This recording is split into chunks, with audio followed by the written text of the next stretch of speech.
আপনারা জানেন যে ফ্যাসিস্ট সরকার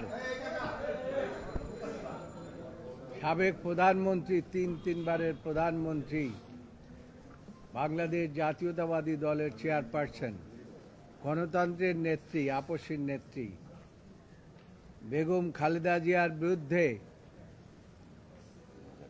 2011 সালে ইচ্ছাকৃতভাবে রাজনৈতিক উদ্দেশ্য প্রণোদিতভাবে বেগম খালেদা জিয়ার বিরুদ্ধে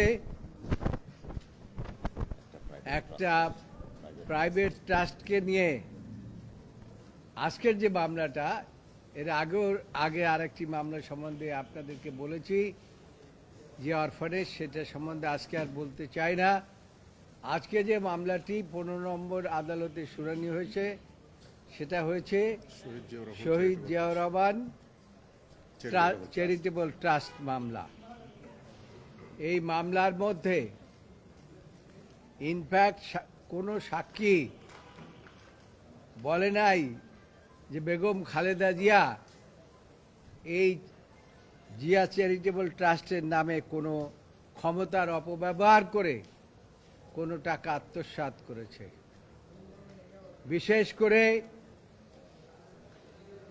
সরকার পক্ষ থেকে একটা কোম্পানিকে এনেছিল মেট্রো মেকার্স, তাদেরকে দিয়ে বুঝাতে চেয়েছিল যে তারা 1,35,00,000 টাকা দিয়েছে মাত্র, কিন্তু সেটা চার্জ যখন ফ্রেম করে সেখানে 3,15 লাখ টাকা তারা দেখিয়েছে। আমরা আর্গুমেন্টে আমাদের বলেছি যে এই সম্বন্ধে কোনো এভিডেন্স নাই। এর অর্থই হলো এই মামলাটি রাজনৈতিক উদ্দেশ্য প্রণোদিতভাবে করেছেন।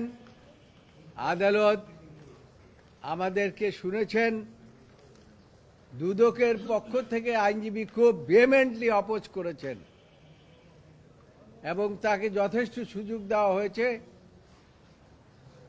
তারপরেও আদালত বলেছেন যে আপিলটি আমি মানে লাইন বাই লাইন আমি এভিডেন্সগুলো পড়ে দেখেছি এবং আপনারা যে সাবমিশন দিয়েছেন এই সাবমিশনের আইনগত ভিত্তি রয়েছে, সেই জন্য আমি আপিলটি মঞ্জুর করলাম, অর্থাৎ অ্যালাউ করলাম।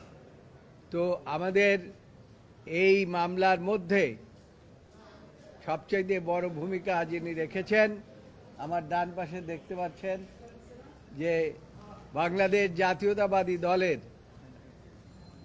আইন বিষয়ক সম্পাদক এবং বাংলাদেশ জাতীয়তাবাদী আইনজীবী ফোরামের মহাসচিব জনাব কায়সার কামাল।